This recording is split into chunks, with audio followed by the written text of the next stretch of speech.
So in today's video, I'm going to talk about the NBA second round and possibly some conference finals and NBA or some NBA finals contenders and the NBA finals favorites in my opinion as of right now. So yeah, that's what I'm going to do in today's video. But before I get into this video, a lot of you that watch these videos are not subscribed. So get your life together and hit that subscribe button and turn notifications and leave a like on this video. So let's go ahead and get into this video with some second round recap-ish, even though the second round's not over. So last night, the Clippers beat the Jazz 119 to 111, and Paul George showed up in this game. Pandemic P showed up in this game with 37 points in 40 minutes. And for the Clippers, I don't know how sustainable this is. I see the Jazz winning Game 6. I didn't think that they would win Game 5 either, but Paul George definitely showed up because honestly, their third best player in this series has probably been Reggie Jackson, who's actually been really solid, but still. Kawhi Leonard's out with some kind of ACL injury, even though it's not. And yeah, he's out with that injury. The Clippers have won the last three, though, in this series. And I think Utah is starting to kind of fall apart, honestly. And Utah's still a good team. The Clippers, just because they're up in this series, cannot take them lightly. Because facing Donovan Mitchell in a Game 7 doesn't sound very good. And Bojan Bogdanovic played great last night with 32 points. And Donovan Mitchell didn't play great to where he's been playing this playoffs, but still, Royce O'Neal is such a good role player for this team. He's a 3-and-D player who does really good in that role. You've obviously got Rudy Gobert there, and Jordan Clarkson and Joe Ingles always play their role very solid off the bench. And the Jazz are still a very scary team, and I think there's a good chance that they do end up winning Game 6. It'll be tomorrow, but I think that there's still a good chance that they win this series. And I don't think it's totally done yet, but who knows when Kawhi Leonard could come back.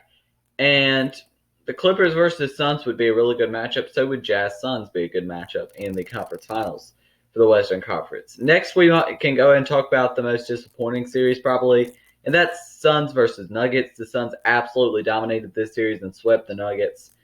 And this series just did not even feel particularly close. Now, the Suns are in a little bit of trouble, too, considering that Chris Paul tested positive yesterday, and he'll probably be out for the rest of the playoffs unless they get somehow sweep the conference finals or something, which I don't really think is going to happen. So the Clippers and Suns, if they both make it to the Western Conference, or if the Clippers make it to the Western Conference Finals, both have injuries. Well, COVID's not really an injury, but still, you get what I'm saying. That kind of both teams have one of their best players out, and Chris Paul's the Suns' most important player, not necessarily their best player. Devin Booker's probably their best player, but Chris Paul's their definitely most important player. I mean, even in game 4, Cameron Payne had a horrible game for his standards, and they still ended up winning. Same thing with Jay Crowder, even though he did play his role pretty well. And for the Nuggets, they were disappointing in this series. Aaron Gordon was horrible in this series.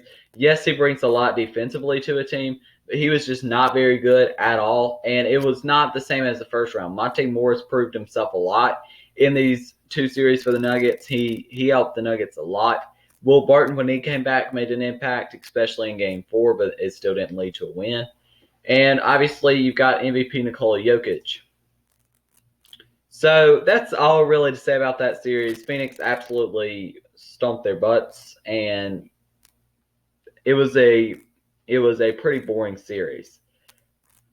Next, we're going to talk about is Hawks and Sixers, which the Hawks are leading this series 3-2, and the Hawks might be one of the biggest surprises of the playoffs so far, if not the biggest surprise, considering that a lot of people, including myself, thought they would get bounced out in the first round, and they haven't. Trae Young's been great through the playoffs, which you don't usually see from a first year in the playoffs player.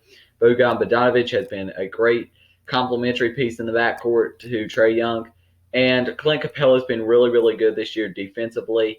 And he's not going to score a ton of points offensively, but a lot of what he does does not even come up on the stats. And he has helped this Hawks team a ton. Kevin Herter's been solid as well, even though he didn't really do anything in Game 5. John Collins has been solid as well. And the defense has been much better since Nate McMillan has been the new coach of this team. And there is absolutely no way that I don't think Nate McMillan is their new coach. If he's not their new coach as of next season, that would be crazy to me. Now, for the Sixers, Joel Embiid, he's been disappointing. He had a great first half yesterday and absolutely fell off in the second half-ish of the game. Seth Curry absolutely went off last night with 36 points. And Ben Simmons did not play well either yesterday. And Tobias Harris played just about as bad.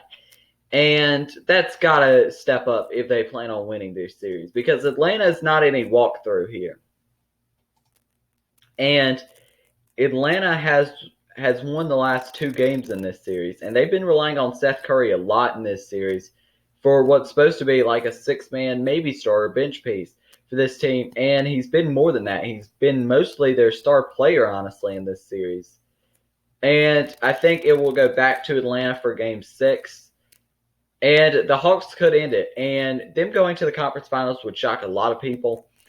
And people are still going to doubt them in the conference finals as well, whether they have to play Brooklyn or Milwaukee. It looks like Brooklyn right now. That's a great transition into that series, because if we look at the Bucks here, the Bucks are down 3-2 here. And Mike Budenholzer is probably going to get fired unless they somehow still make an NBA Finals run, which I doubt. And they've got to do better, because Kevin Durant had a historically good game in Game 5, obviously, scoring 49 points.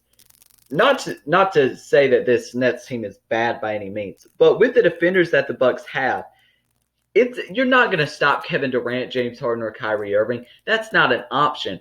But at least with all the great defenders on this team that you have, you should be able to do a little bit of something. Drew Holiday has been pretty solid in this series. Now, James Harden was basically irrelevant in Game 5. He only scored 5 points, but he did play like 46 minutes. Kevin Durant played the whole game, 49 points for him, 10 assists, 17 rebounds. And the Brooklyn Nets have a ton of players that just play their role well. Like Bruce Brown. Yes, he may not put a ton of points up on the board, and a lot of what he does as well is just not really in the scorebook. But he plays great defensively as well and plays his role for this team. Jeff Green has been a great pickup, and Landry Shamet and Joe Harris for this team do similar to the same thing with they're just good shooters, and they're not asked to do much besides that. And Mike James plays his role pretty well for this team as well. And now for the Bucks. The Bucks are in a little bit of panic mode, or not in a little bit. They are in panic mode here. And they've been doing this well without like Kyrie Irving and James Harden for most of this series, which is pretty scary. When the Nets get healthy, that makes them even more scary, which should scare a lot of people. Now, if we're looking at whoever leads the series right now, I guess you could say the favorites to get to the conference finals, the two matchups would be Nets and Hawks, and Clippers and Suns. Clippers and Suns is going to be an interesting series, and the Hawks and Nets. The Hawks might be the better defensive team than the Nets, honestly. And the Hawks are doing all this postseason without DeAndre Hunter, which is pretty surprising to me, because DeAndre Hunter is one of their best defenders, but he also has gotten better offensively as well. And that's pretty surprising that they're doing this without DeAndre Hunter. So we've seen some rumors about Zion Williamson today, and there's going to be a video about that sometime soon. So, yeah, make sure you subscribe, turn notifications, leave a like. So, yeah. And so the Clippers are hopeful that the Kawhi injury isn't severe, but he may miss the playoffs, which would be pretty bad for this Clippers team. I can't see them winning a championship without Kawhi Leonard. There's just no way that I can see that happening. Stan Van Gundy and Scott Brooks were fired. Makes sense for Stan Van Gundy. I said as soon as that hire happened that he's an absolutely horrible coach and would not do anything for this team. And I was right. Scott Brooks as well. It's about time that he goes in Washington as well. He hasn't done anything great in his time in Washington. And yeah, that's going to be the end of this video. If you enjoyed it, make sure you leave a like, subscribe, and turn notifications because, like I said, 80 or not 88%. A lot of you that watch these videos are not subscribed. So go ahead and get your life together and hit that subscribe button, turn notifications, and leave a like. Thank you for watching, and peace.